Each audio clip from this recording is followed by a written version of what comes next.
Welcome everybody to this World Satsanga held on the 30th of November 2022. And as usual, it's done in conjunction with Kevin Moore and The Moore Show.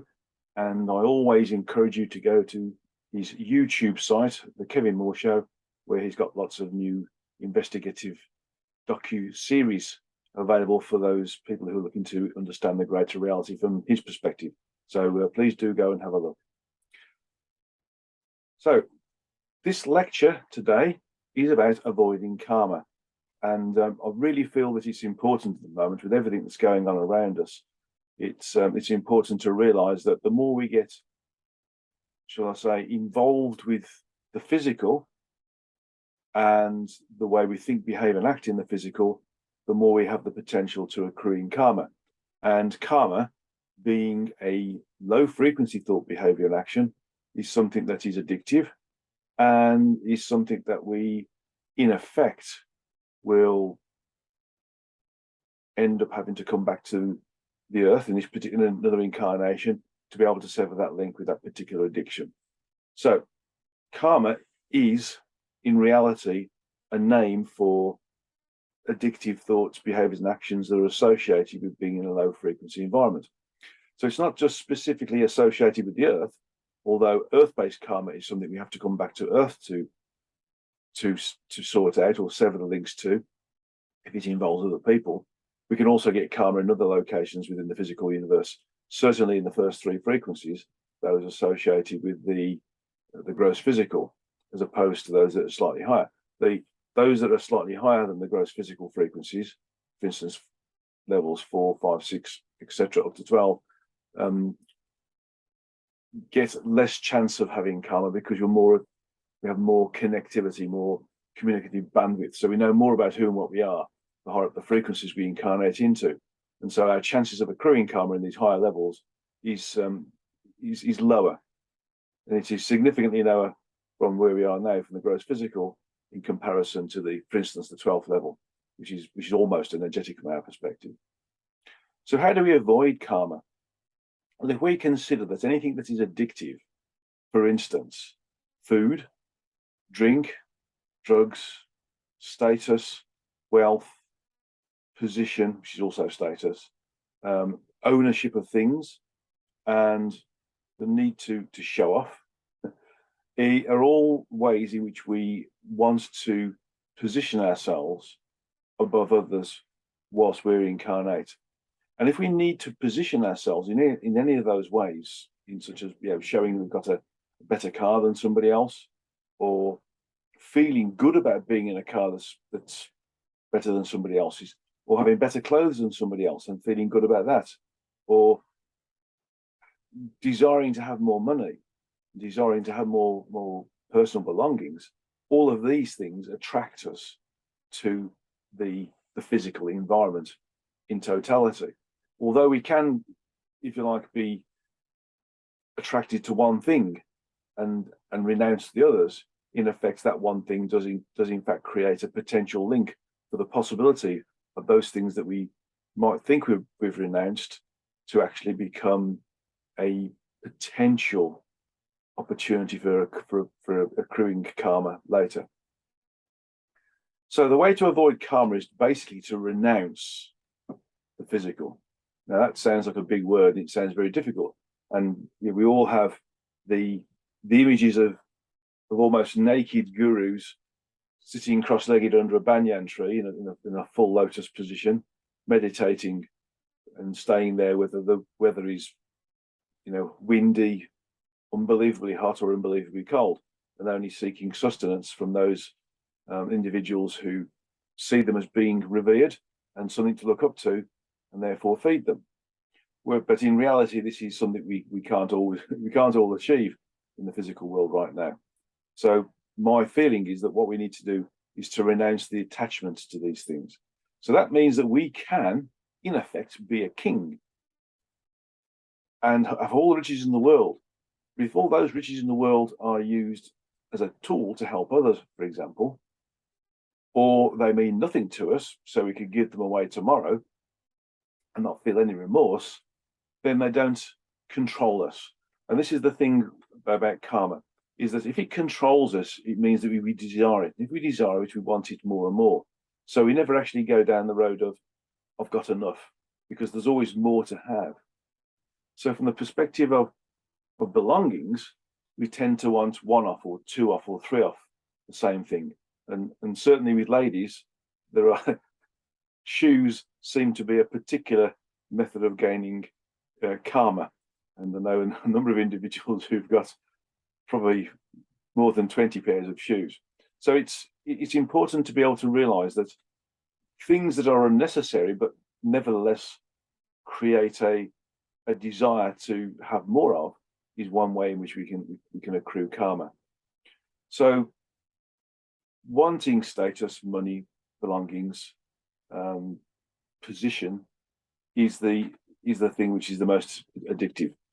Also, things like gossip, wanting to talk about somebody else, is another way of accruing karma. So if we get, if you like, dragged into, usually accidentally, but more likely we walk straight into it with desire at some point, where we're talking about somebody rather than ourselves, and deriding them in some way or criticizing them in some way. And this could be positive criticism as well, by the way. We are, in effect, creating a condition where we create a link between us and that person. So if we're deriding somebody, we are sending energy to them, which is negative. So what we need to do to remove that energy is to seek forgiveness. First of all, forgiving ourselves, and then seeking forgiveness from them. Now, that we might not be able to do that if that individual has no clue that we've been deriding them, but we may just say, look, I've had the potential to deride you or gossip about you. I can't say what it is, but I've realised it's bad and it's wrong, and I don't want to do it again. You can say that, but you might end up losing a friend, because they might think, well, I can't trust this person anymore. So the way around that is to seek forgiveness energetically. Meditate on the individual, meditate on what you feel you've done wrong, and seek forgiveness from them. Now, there's other ways of removing the karmic link between people, and that includes removing specific links joined via the chakras from one person to another, and that requires a skilled healer to be able to do that. So removing karmic links can be done by a healer, and it can be done by seeking forgiveness, first forgiving the self, and then forgiving the other person. Also, we can accrue karma by not being satisfied with what we've done. If we're in a situation where we've been challenged, we've had a challenging thing to do, and we've used the materials around us, then we've done the best we can. If we therefore later on, with hindsight, look at what we've done and think, oh, I could have done that better, oh, I could have done this better, oh, I could have stopped and waited for a moment and thought about it, I could have done this instead, then basically you're attaching yourself to the past. What you did at that point in time was perfect, because you did all you could do. If you'd have given yourself time to think about it and maybe have one or two different ways of doing something or plans, then of course you could have done it better. And so the objective is to forgive yourself for doing what the best you did then, forgive yourself for thinking you could do better, but also give yourself the opportunity to, next time you're in a challenging situation, that you can give yourself the time to think about it, give yourself the time to reflect upon what the best route is forward. Give yourself those 10 seconds. So you don't create time-based karma in that way, because you're not referring to the past and thinking you could do better, and always, for want of a better word, being sorry about what you've done.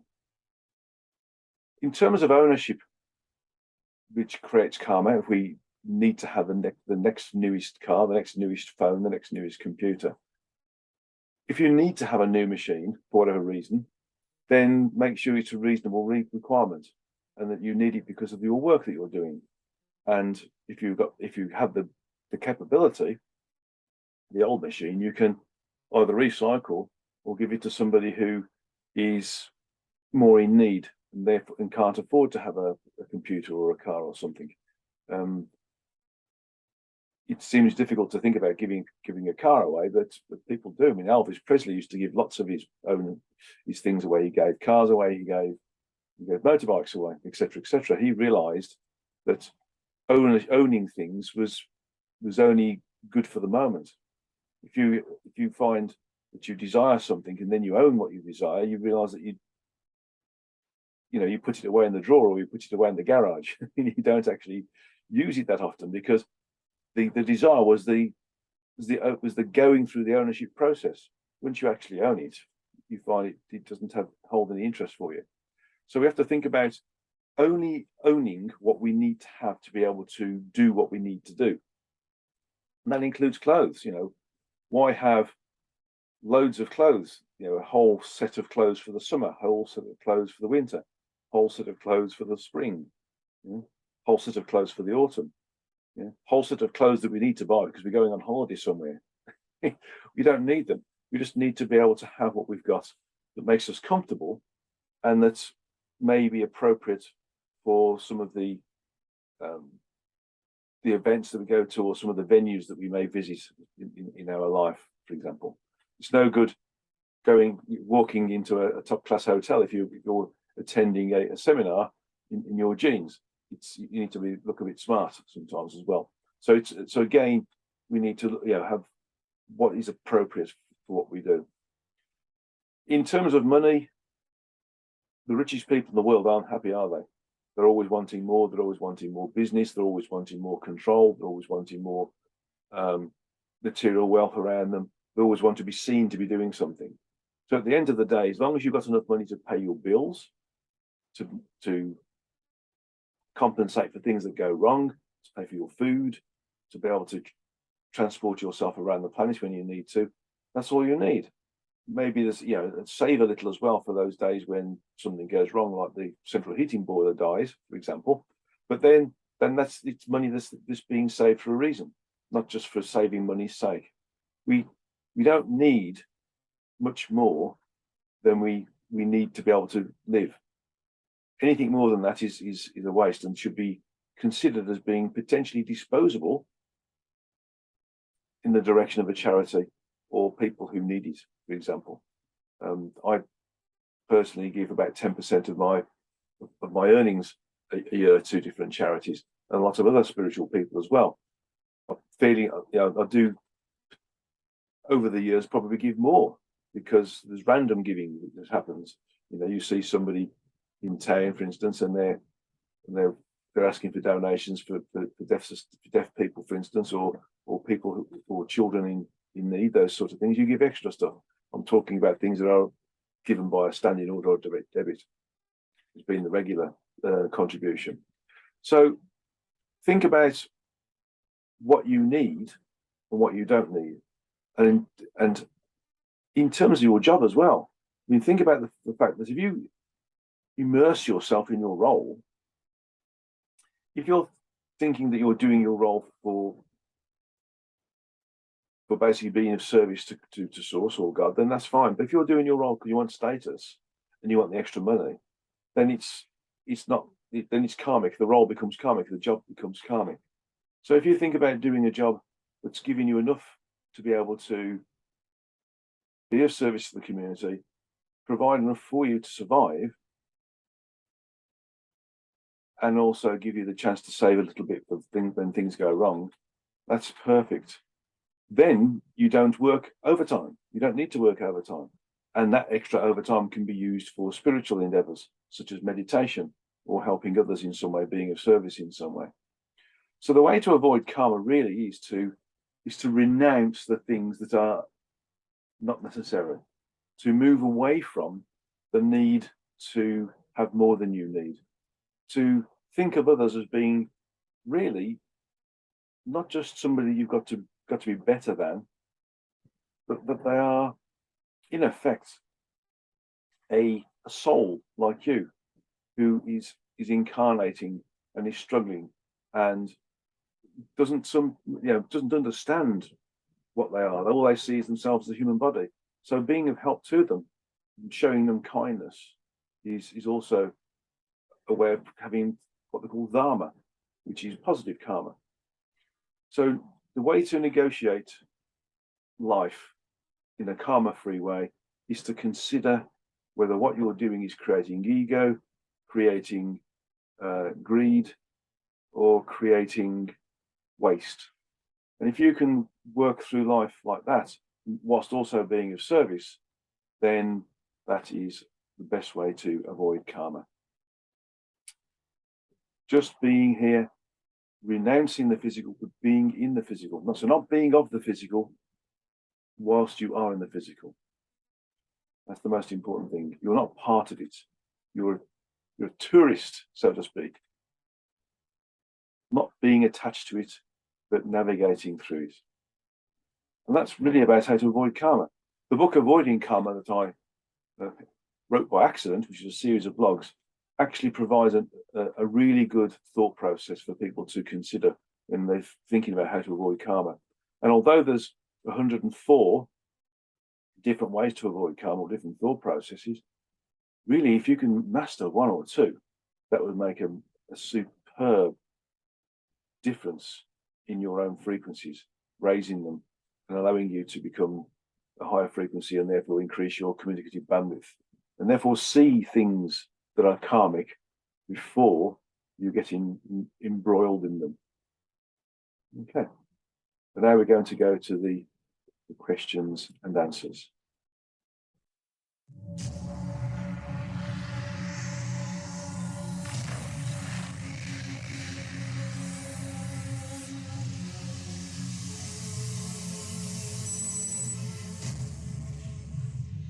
So, welcome to the questions and answer session for this November Satsanga, and I've already got two groups of questions to go through, so I shall go through this as quickly as possible. First one's from Ola, and interestingly enough, this is revolving around the origin, and I'm currently working with the origin on a book called Beyond the Origin, which is not beyond the origin itself, but beyond our understanding of the origin and maybe its structure and the things that are beyond it. So it's quite it's quite mind-blowing at the moment.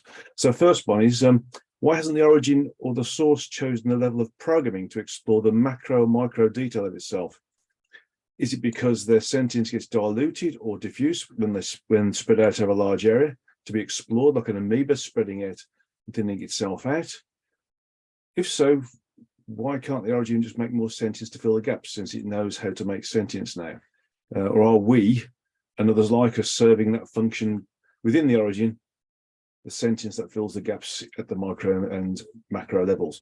Well, yes, we are part of the understanding the microverse, if you want to call it that, and the sub-microverse, and everything in between.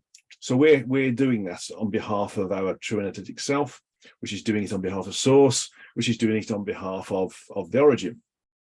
So we're doing that. And in fact, the question about spreading itself thin in terms of sentience is something I've worked with on this current book. And I've asked exactly the same question. And basically, it's all about creating almost like triangulated effects. So it is spreading itself thin, but even later on, the arm help in moving things around sentience-wise and creating that condition where volumetric triangulation can occur. Almost forgot the word triangulation there.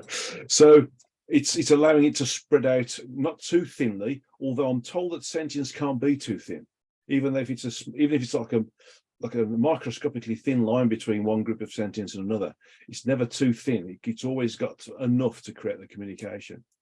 But there's something else about spreading out, because it also uses event space to spread out, and there's some strange effects that happens that when all levels of structure and some of them are connected by event space, then they start to if one is full, the other one's sort of slightly populated, the other one becomes suddenly populated, because event space has different versions of itself, doesn't it? So it's spreading that way. I can't, it was a few thousand words ago, so I can't remember the total of it, but it's in the book, and it is spreading out. But we deal with the microverse, but eventually it's going to need more than just us dealing with the micro side, because there's a lot more structure to go through. Okay, excellent questions. Then there's we got those questions. There was a new coherence healing meditation gathering in New Zealand, and similar to John of God, who was arrested in Brazil, people experienced miraculous results like cancer-based healings. We understand that there are coercive energies at work. Who are the entities assisting, i.e. what frequencies and where do they initiate? I'm being told that they're astral entities. They're lower level astral entities around the 4th frequency level. The higher up an astral entity goes, by the way, the more benevolent they are. So if they're in the 5th level, they're more benevolent. 6th and 7th, they're very rare, because they tend to be created by us or this Darwinian natural Darwinian evolution of energy. But the lower ones tend to be created by us, because if we, for instance, project energy of anger to somebody, we can create enough force behind it to create, or sentient force behind it, to create the opportunity for that energy to become intelligent. So it's things that have been created. And when did they initiate, Mr. Christopher? All the people who are recipients of these miraculous healings, such as cancer treatments, etc., healed by these entities? Or actually, is it just that these people are plants? If you go to a theatre sometimes, you find that there's plants in the audience who are part of the act, but the audience don't know they're part of the act. And so with some of these astral entities, they create a condition where somebody appears to do something, and they may heal. And some of these healings might, from feeling, are actually there as a, shall we say, a bit of bait. Some of the healings are miraculous, but they're bait to attract other people in, so that we start to get coerced by these entities, and therefore controlled by these entities. So they are, although they could be plants, people who actually haven't had cancer but say they've had cancer, and therefore they're saying that it's a miraculous healing. They could also be that there's a few that are, but they are basically there as bait for people to come in to think, wow, this is fantastic, let's join this group. But the thing to notice is that if an entity or group of entities, whether they're incarnate or not, are using coercion to bring people in or control them, then it's not right. So coercion isn't something that we actually need. We don't need to be coerced. We don't need to be persuaded. We need to be able to observe and make our own judgment, and then move in our own direction. So there's an old saying: if it feels suspicious, it's not right. If it doesn't feel right, it's not right. If it feels right, it is right. But some of these things are so convincing sometimes that we have to be very, very careful. Okay, next one. Hi, everybody. Hi, Guy. I once heard there is a creator called Eru Iluavatar. Is that right? Have you encountered him? No, I haven't. I'll be interested to find out who this particular creator is. But I'm feeling it might be one of those entities we would classify as being an ascended master. Now, there's lots of different levels of ascended master, and lots of ascended masters that are sort of beyond those magic numbers that we normally know about, such as Saint Germain, for example, and Babaji, for example. There's lots of others, because those entities that have incarnated or gone past the need to incarnate to evolve could be classified as being an ascended master, because they've mastered incarnation and they've ascended beyond the need to incarnate. So I'm starting to feel that this entity, this creator, is one of those. Next one's from Rooney. Who is Tom Campbell's entity, the big cheese in your system model? According to Tom, it's a highly evolved entity which graduated through the Earth system, who Tom works directly under. It was given the task to administrate either the Earth system or the whole universe, but at least it administrates the enforcement of policies of the Earth system in some way. In your model, they're councils instead. How do you reconcile Tom's model or the administrator entity with your model of our reality. It seems to be an entity who went through all the evolutionary path, who decided to become a high-ranking maintenance entity. I'm very curious. I've had some dialogue with Tom, but not much, to be fair. We sort of had a bit of a flurry of communication about 3 or 4 years ago, and then we both got distracted with our own work, basically, which is fair enough. I believe for my working with Tom, he's got an idea of things and a way to explain it, and it's within his own paradigm, just as mine is. But I feel that there are more than one entity, and maybe there is one of these entities, these so-called councils, and I believe there's a group of entities who are who have been given the task of looking after part of the universe relevant to a specific frequency level. Now, there's obviously we're existing in the gross physical, so there's 3 frequencies that create the gross physical, and then there's a group of other frequencies as well that we don't see because we are at that frequency level. So there's another 9 levels above us. So it's 9 plus 3 is 12, because 12 frequencies create the physical universe. But I believe that there's a group for each level. So it's quite possible this particular one was one that's being given a role to look after or be part of the maintenance of the Earth. There's supposed to be lots of different levels of, councils of 9 and councils of 12, and I believe from my experience of and what I've picked up is that they have roles from being, looking after the environment, to looking after the free will side of things, to making sure that we're not interfered with, to making sure that we don't destroy the Earth. So it wouldn't surprise me if this particular entity is one that has been assigned to Tom to help him with his understanding in his particular way. Okay, next one's from Jag Dot.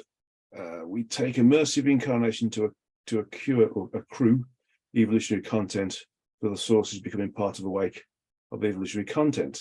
If we do become awake, do we still need to continue living and collecting evolutionary content for the source? We may choose to come back. If we have, in fact, by being awake, reached a level where we have mastered incarnation, so we don't accrue any karma, we know exactly how to respond to every circumstance with every individual within those circumstances and the environments that they find themselves in, then arguably we don't need to come back. But there's a number of entities, a number of incarnate entities who've achieved that level who do come back, and they come back to help us to be part of the system, so to speak. And sometimes they come back and they have no knowledge of their own level. So they come back just to create a basis for maintaining a higher level of frequency. And I've met a number of these over the years, and some of them they've ascended beyond the need to incarnate a long time ago, and they're in the 9th full dimension from the perspective of the location of their twin-energetic self in terms of the evolutionary level within the multiverse. So one could argue, once you've achieved enlightenment and you fully understand it, and you fully understand what you are, and therefore able to communicate with your higher self, with Source or God, and any other entity within the physical universe and beyond, then yes, there's no need to stay here. But some do like to come back. Okay, tinnitus in the left ear or in the right ear, does this have any significance based on the side? No, it's usually in the right ear. People have tinnitus if they're going through the frequencies, and the tinnitus that we hear is based upon the total base resonant frequency of all of the chakras together. So they create a buzz, rather like a background noise or white noise. Whereas if you can tune into one, they have particular noises or sounds, and some people refer to it as being the music of the spheres, and they can be very, very delightful when you hear them separately. But some people hear it in the left or right, and some people hear it in both of them. But there is a predominance to the right ear. Okay. Number 3, in the autobiography of Yogi, Yogananda is asked to wear an astronomical bangle to lessen the effect of astrological happenings. What is Source's message on astrology? And does this astrological bangle have any significance Does the planets affect or hinder our spiritual progression? There is a level of energy associated with the body of energies that will, or areas of local density we call planets, associated with us, and there's all sorts of things that affect us energetically and the time we come into that affects the way in which we potentially think, behave, and act. This the so-called personalities versus the stars, the star chart, like Sagittarius or Aries or Pisces, etc. But in this instance, and I've read that part of the book, by the way, and my feeling is that this is specifically to do with creating a focus. When we incarnate, we live in a physical world, and we expect to have something physical around us. We need a physical datum. And so unless we've got something physical, when we are not certain of things, or we're still in training, i.e. we haven't become self-aware properly, then we have to have a datum of some sort. And so in the autobiography of yoga, I remember Sri Yukteswar said to him, or said to somebody else, use an astrological bangle and you'll be healed. And then this person was healed, because he believed that if he was he would be healed if he had this astrological bangle on his wrist. But basically, it's just a focus to have the permission, or give the belief, because there's something there that he's going to be healed. So I feel it's very much a focus. It's a way of creating a physical focus that we are going to experience something, or experience a healing, or experience enlightenment, because we've got something tangible to work with. It's like tarot cards. It's basically a physical link. Okay. This is from Nina. Hello, everybody. Hello, Guy. I came across this chap in Croatia called Branko, who has been doing gazing for years. He stands and just gazes at people, and then they get a healing or their own aha moment or stuff like that. Very profound experiences. Is he connecting directly to source? I'm really curious. Well, a long time ago, round about 2000, 2001, and probably even 2003, more like 2003, 2001, 2000, 2001, 2003. We had some demonstrations in London to stop the wars that Tony Blair and George Bush were having in the Middle East. And I can remember going through with this massive group of people and picking up different people's thoughts of the reasons why they were there. Looking into their souls, so to speak, to work out what was going on. And I could feel that people didn't understand that some of this was basically being used as a political angle, so to speak. But other people actually didn't want the war at all, in Afghanistan. So people were there with pure of heart, and others were picking up some levels of control. And then later we went to Rome, and I was walking with my wife, and we were walking around the city, and around the citadel we call the Vatican. And I was walking around. There's some small houses. Some of them are like slightly subterranean, and some of them are built up. And as we were walking past them, I was picking up what people's life plans were. I was walking around, and this chap is doing that basically. He's looking into people and picking up their life plan, or picking up what they need to be able to continue. And then he's tapping into the energies and just letting it flow, and they're receiving whatever they need. Okay, so that's what he's doing. He's looking into them and seeing what they need to continue to help them. Okay, and this is just a statement. Eero Ulivata created Arda in the universe of EA. Good, thank you. Okay, it's the creator of in Tolkien's universe. Okay, right. I don't know about Tolkien's universe. I've read probably one of the books and seen more of the films, but again, it's a lot of it is to do with what he was, because Tolkien channeled a lot of things, but it's to do with understand most of Tolkien's work was channeling remembered information about what we used to interact with a long time ago when we were at a higher frequency. So when we were at a higher frequency, we used to be able to see and communicate with other entities there. Well, here, that are still here, but we can't see them. And dragons, for example, and some of the other variations on the human form were also there, and they're still here now.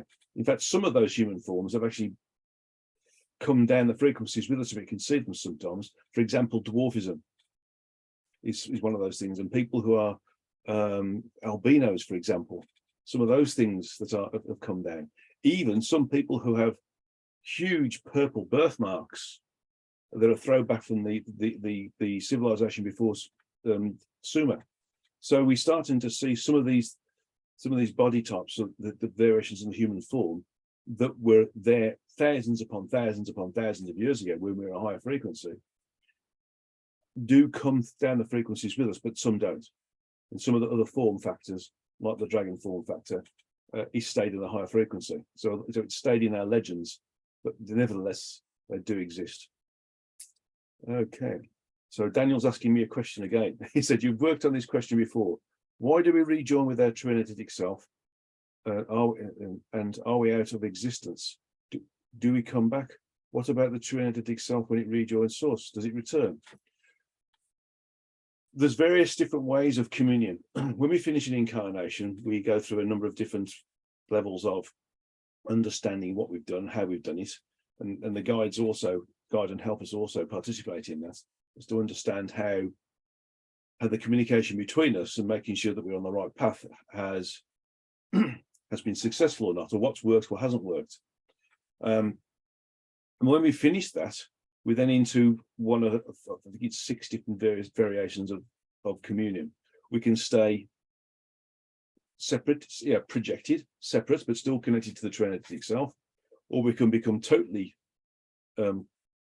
totally absorbed in the Trinity itself. So we lose individuality, but we become part of this massive volume of sentience.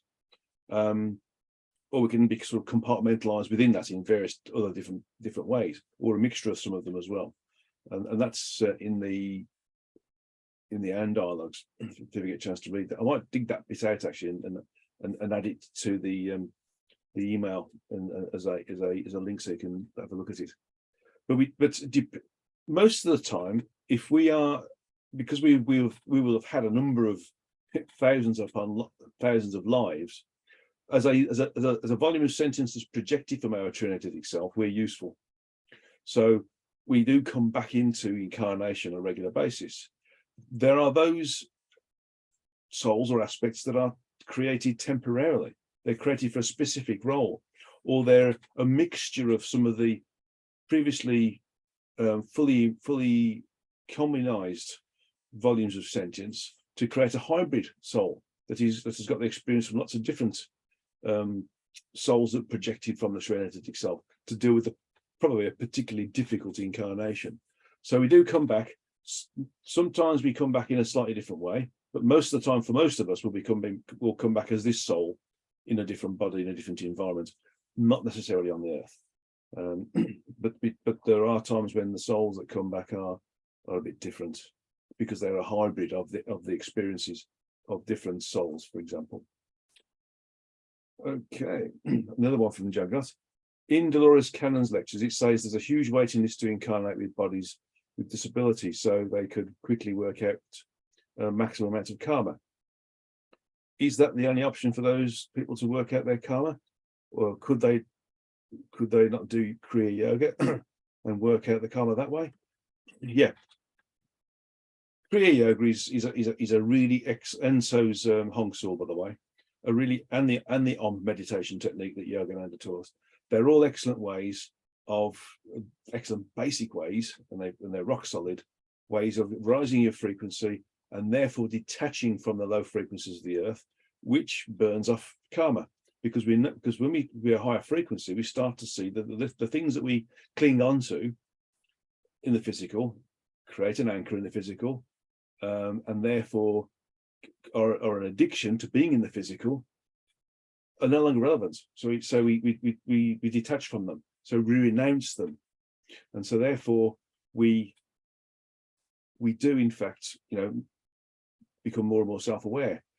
The disability side is basically creating evolutionary content. So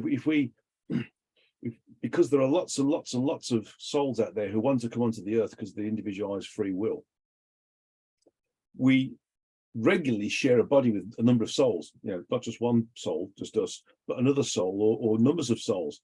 And it's their role just to stay there in observation mode and do nothing, because the primary soul is the one that's supposed to be animating the body. But sometimes they get a bit excited, and they also want to participate, and then we get things like schizophrenia coming along, or bipolarism, or other levels of mental disorders, because there's lots of different souls trying to animate the body. But in general, that's one way of allowing lots of different souls to experience incarnation, albeit in the passive mode. But people will, people want, or should say souls want to incarnate. They're not bothered about whether it's a black body or an Asian body or a disabled body, or it's a beautiful female or an ugly man. They don't care. They just want to incarnate, because it's such an honor to be able to incarnate. They'll take anybody it is. And that's even when they say, well, the body's going to last 35 years because this one's with the genome, it's got a high percentage chance of dying of leukemia. I don't care. It's the incarnation and going. And it's the same for things like disabilities. You might get multiple sclerosis at 32. I don't care. I'm going, because they want to incarnate. And because they're incarnating, they experience evolutionary progression. They gain evolutionary content, and because it's a difficult incarnation, they gain more. Okay, next question. Is there a concept that the proponents of passion or subdued by sexual activity? I don't quite understand that question. Is there a concept that the proponents of passion or subdued are subdued? My understanding is that sex between two loving couples, provided it's not addictive sex, it's used in a loving way and is used to create a new body for the soul, then it's fine. When we start to become addicted to sex and variations upon it, then it becomes karmic, because it's physical sensation, and therefore it's difficult. In fact, most yogis will say that you're better from abstaining from sexual practice or sexual thoughts, because it does detract from increasing your spirituality and increasing your energy flow. It's best to channel that energy into your spine and have it move through the spine and help you with creating this high level of frequency, and allowing the Kundalini energies to move through the body, so you can become more connected. It activates the chakras as well from the chakra plexus side. Number 6, in meditations in meditations we are carrying out our intention in a certain direction and visualizing. Is this not something similar to fantasizing? No. Visualizing is a function of focus, and focus allows us to detach from the environment around us. And when we detach from the environment around us, we can concentrate on being connected, and the mechanics of being connected, such as Hong Sau or Kriya Yoga, or breathing techniques, pranayama. So it's about creating a potential to have something that we can focus on that stops us from looking around and oh, I've got to do my shopping list today, those sorts of things. It's really about us understanding that we sometimes do need to focus.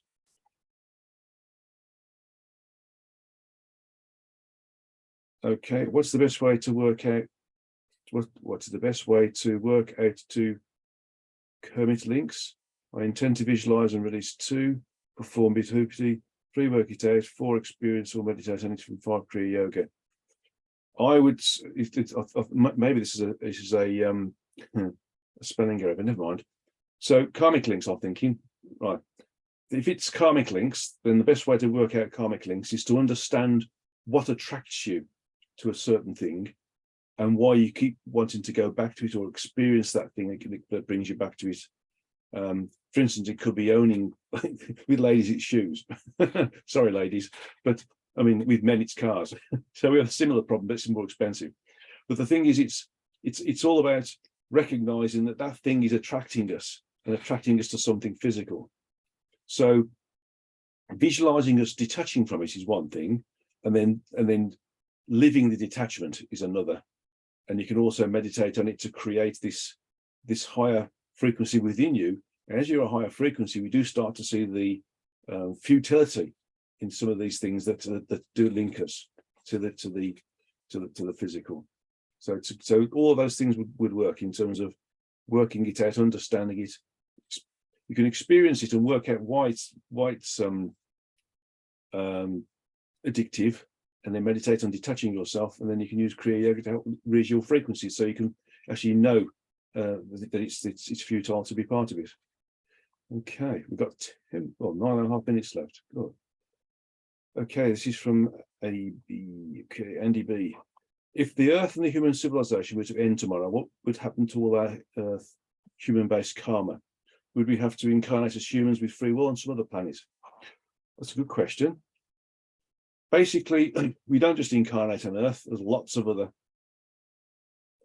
planets within other solar systems, within other galaxies at this frequency. And so there's lots of different form factors that we incarnate into as well, or body types. So we simply work it out in a different location. Although there are lots more planets that don't have free will. They have a level of will that is associated with being in communions. They have communionized free will, but that level of free will isn't individualized. So we can do something, but we always consider whether how is it going to affect the collective. So we would work out our karmic links from an individualized basis slower, but from a group basis faster. So we'd still be able to work out our karma, but it would be on a different planet with a different body type. Okay. Has this happened in the past? I've read stories. I've read that this is why some societies first incarnated on Earth. They have made other planets uninhabitable through things like war and the destruction of the biospheres. Apparently Mars is one of those planets that humanoid entities once lived in, but made uninhabitable, as well as the planet Maldek.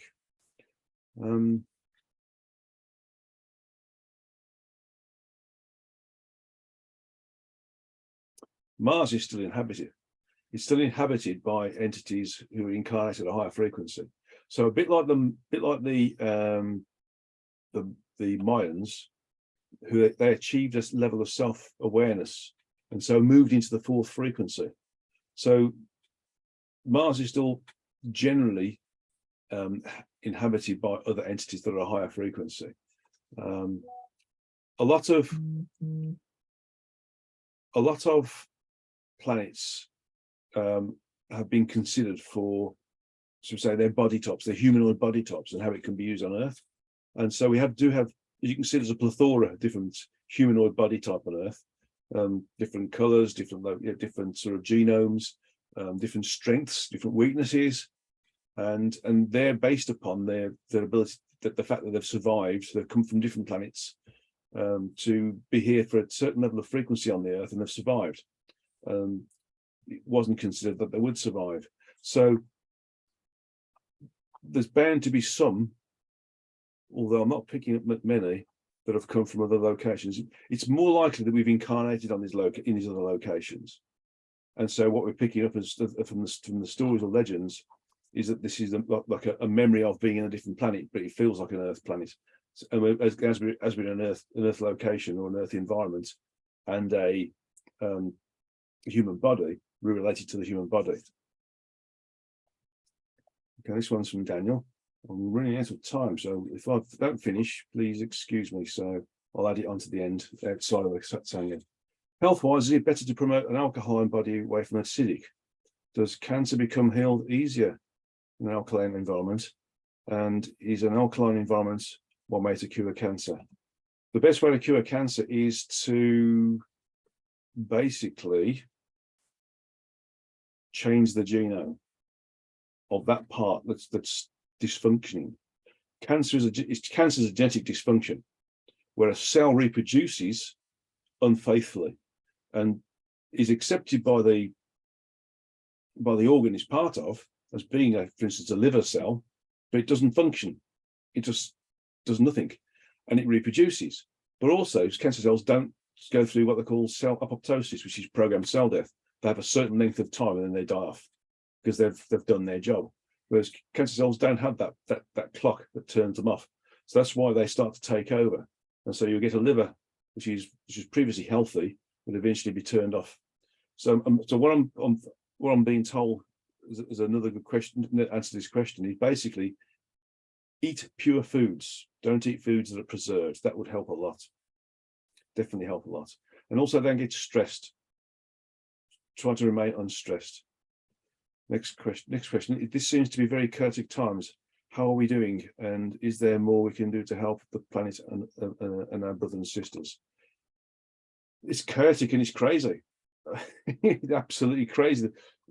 I'm surprised at how we've dropped down the frequencies and how fast we are bottoming out, and we are starting to look as if we might be showing the potential to come back up the frequencies again.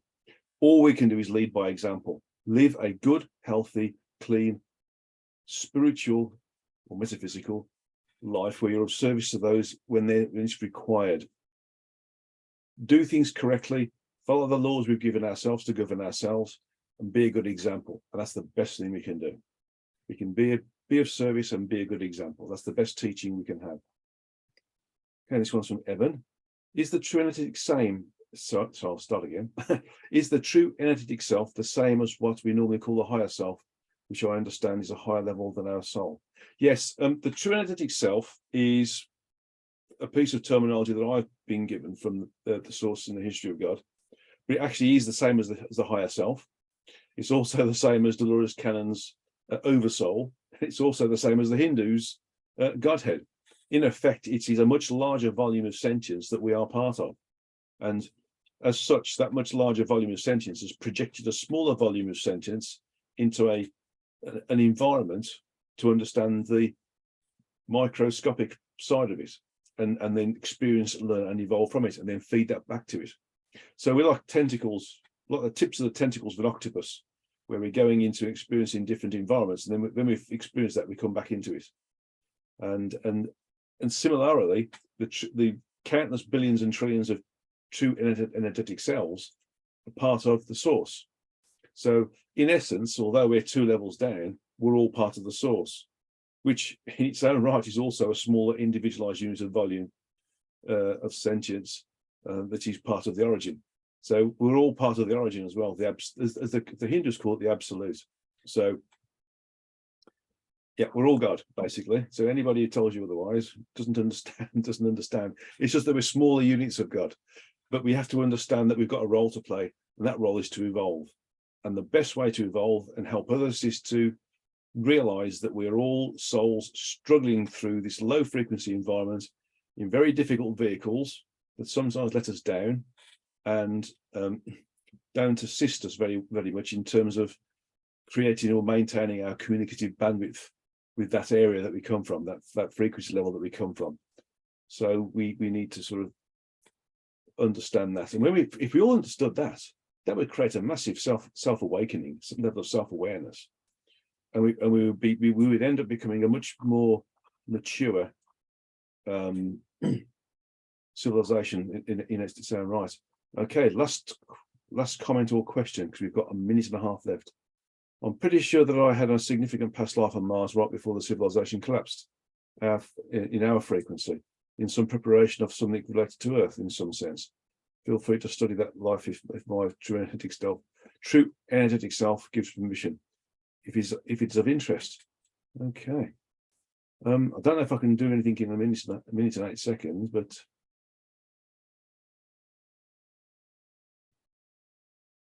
there were those who helped with the ascension of those on Mars, and those that decided to reincarnate or helped to populate the nearest planet.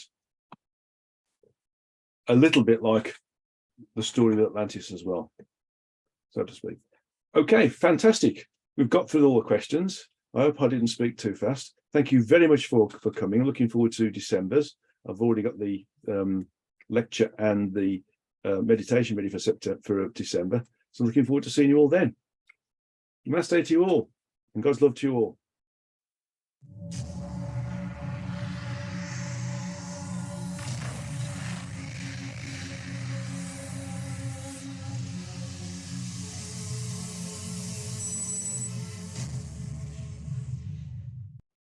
Welcome to the meditation side of this World Satsanga. And what we're going to do this month is to revisit a meditation that I've been asked to revisit, which is taking us all to a high level within the multiverse and to experience some communion with Source. This is one of the things I do as part of the Traversing the Frequencies workshop, and specifically in level 3, where we re-commune and reconnect with Source, re-establishing our link that we've always had but we've forgotten about, and allowing it to become more prevalent within our lives, and in course at the same time increasing our communicative bandwidth with Source as well. But in this instance, we're just going to feel some communion with Source. So let's get ourselves ready in our meditative posture. So sit either cross-legged on the floor or sit in a straight-backed chair with your feet flat on the ground. Your hands, palms uppermost on your upper thighs. That's where the legs meet the lower body. Your back is straight, your neck is straight, your eyes are closed and gently focused on the origin of the spiritual, or third eye, which is in between the two eyebrows and above the bridge of the nose.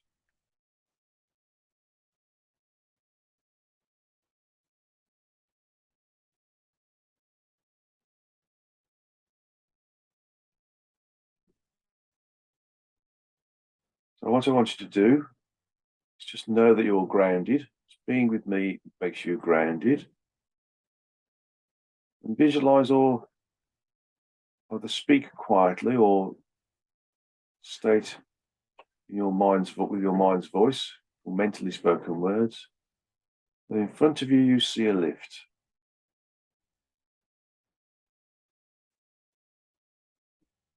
As you look at this lift, you see the lift door open, and inside it is me. I'm calling you over. I'm beckoning you to come over and come inside the lift with me.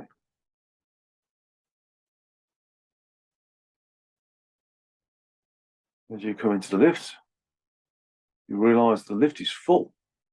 It's full of all those other people who are listening to the Satsanga now and are participating in this particular meditation. My lift is full of people seeking communion with Source, just like I do. So I close the lift door, and I press the button with the number 100 on. This isn't the highest frequency in the multiverse, but it's the frequency where we can start to robustly commune with Source. It's the first level, I believe, that I communicated with Source all those years ago. So that's the level we're going to go to. Multiverse has 408 frequency levels, which creates 397 universes, because the first universe, being the lowest of the universes, using the lowest of the frequencies, actually requires 13 frequency levels to create it. So the physical universe, where we are right now, is a rather unique environment. No other universe has 12 frequencies to create it, because the frequencies above the 12th, which is the first frequency within the second full dimension, all have enough finitude or capacity to be able to house self-contained, simultaneous, not parallel, that's something different, universe in its own right.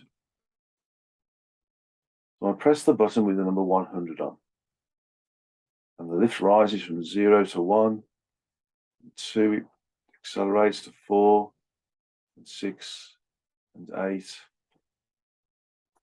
and 10, and then gets faster 15, 20. I think it's faster at 30, 40, and 50. Keeps going at 60 and 70 and 80. Slows down at 90 and 95. Slows down again, 96, 97, 98, 99, and comes to a standstill at 100.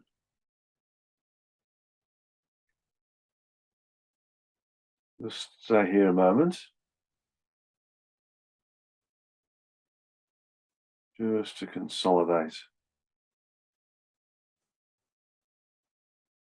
our energies with the frequencies associated with this 100th level, which is the 89th universe. The way to work out the universe number in a progressive state, linear state, is to use the frequency number and subtract 11 from it.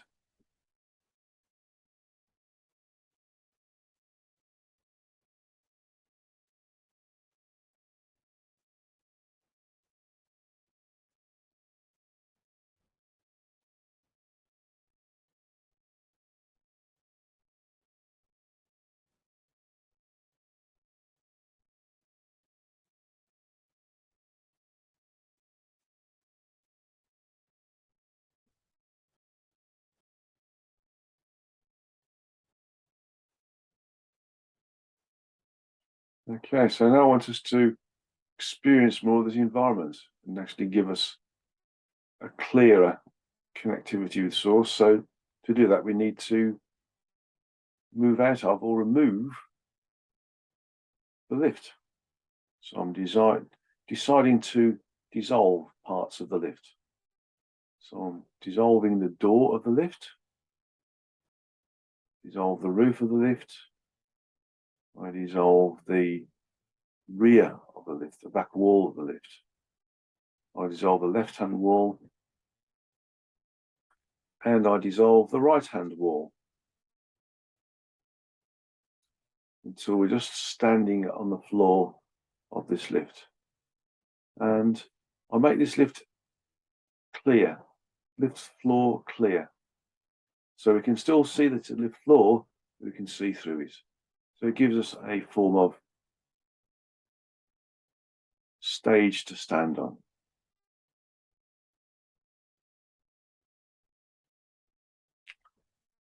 I ask the source to come and commune with us. And in doing so, it agrees, and in the distance, if we looked, we'd see a disturbance in the space, a coalescing of energy. A vortex appears, white and gold and silver, pulsating, rotating, irradiating energy. As it comes closer and closer to us, looks larger and larger. This is the direction of sentient energy that the source is individualizing, or should I say projecting in this way, to connect with us.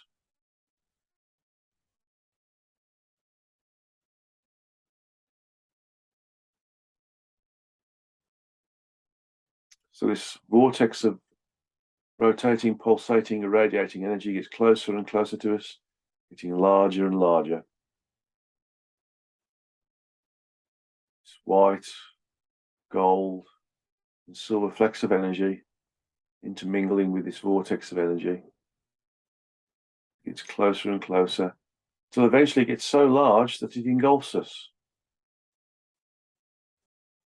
And it pervades us, pervades every aspect of us. Pervades the gaps in between our atoms, the gaps in between the subatomic structure, such as the electrons, protons, neutrons, the quarks, which are the leptons, the structure below the quarks, structure below that structure, because those two structures have no name, and the last level of structure, which is the building blocks first manifestation of gross physicality, which is called the Anu. This energy is pervading us. We are one with it, and it is one with us. There is no separation. We are not being surrounded, we are being pervaded. And so Source is us, and we are Source. We are one with the Source, and the Source is one with us. So therefore we are the Source. We'll just stay here for a bit in full communion with Source. We're not full communion because we're still individualized sentience, but we are in communion with Source. We'll stay here for a while, experiencing this level of communion.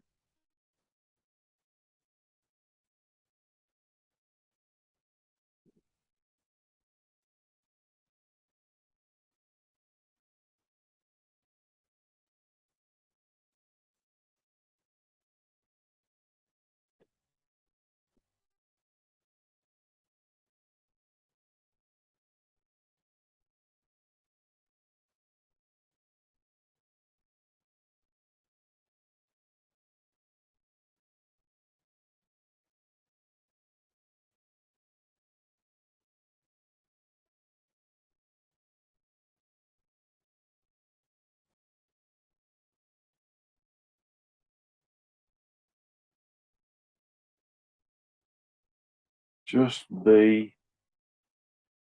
part of the Source. Don't think, don't wonder. Just allow yourself to experience this state of beingness.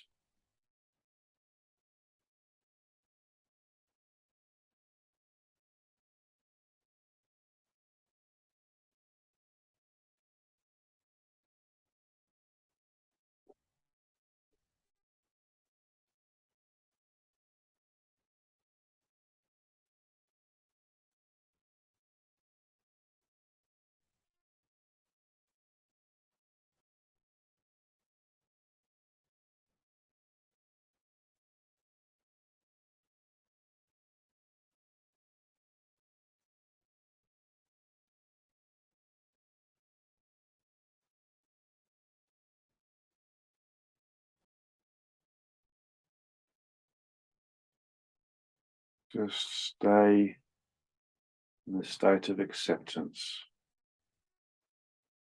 Feel how expansive you feel.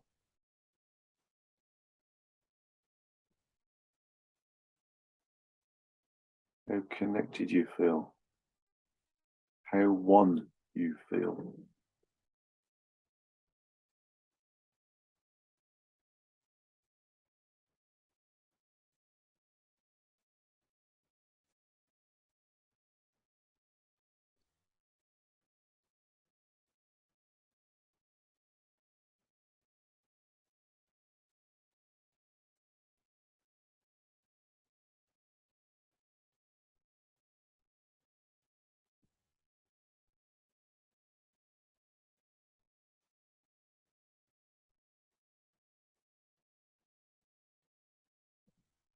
We'll just stay here for a little bit longer.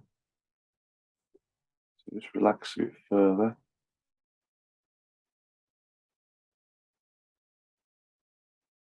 Allow the energy to pervade you, this sentient energy that is the Source to pervade you, making you one with the Source.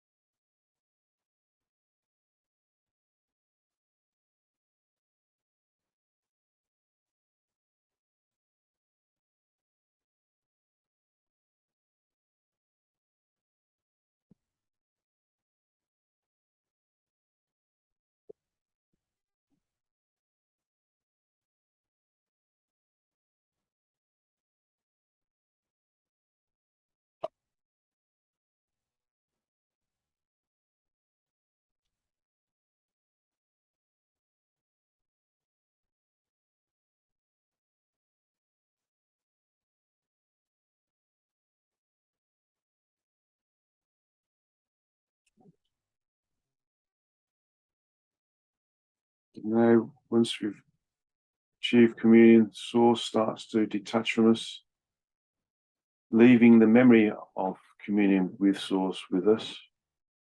So it moves away from the gaps in between the anu, the gaps in between the structure above the anu, which have no name. Also away from the gaps in between the structure below the leptons, which are the quarks, the strangeness and charm, which also have no name. It also moves away from the gaps in between the subatomic structure of the electrons, neutrons, protons, and away from the gaps in between the atoms themselves and their cellular structure. So now we're just simply surrounded by this sentient vortex of energy, which is the way that the source has chosen to connect with us. It's rotating, pulsating, irradiating vortex of energy, gold and white and silver flecks of energy permeating it. It withdraws, it moves away from us. We are now separate from it. It moves further away into the distance, getting smaller and smaller.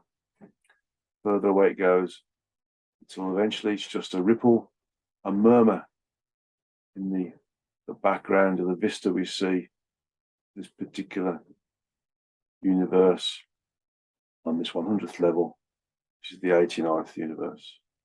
And then eventually it disappears totally, so there is no longer any disturbance. So we need to come down now. So I make our floor of our lift opaque, and I rematerialize the right-hand wall. I rematerialize the left-hand wall. I rematerialize the back of the lift, and I rematerialize the roof and the front door of the lift. And I start to bring us down to the earth level by pressing the button with the number 0 on. The bottom frequencies, the culmination of all 3 gross physical frequencies. So our lift moves away from 100 to 99, 98, and then accelerates to 96, 94, 92, 90. Accelerates again to 80 and 70 and 60, 50. Keeps going at 40, 30, 20, slows down at 10 and 8 and 6 and 4, slows down again at 3 and 2 and 1 and 0. So we're now on the earth level. We'll just stay here a moment before we leave my lift, just to again get used to being in a low frequency, just to consolidate ourselves.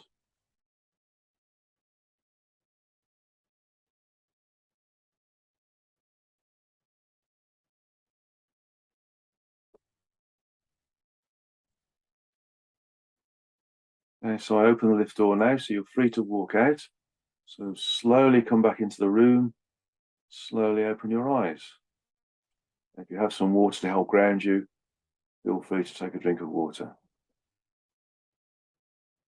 So that's the end of this World Satsanga on the 30th of November 2022.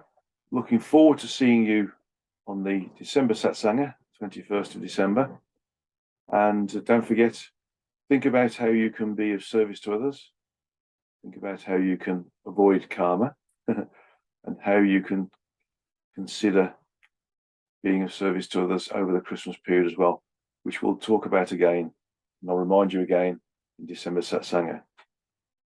So, sources love to you all, my love to you all, and Namaste.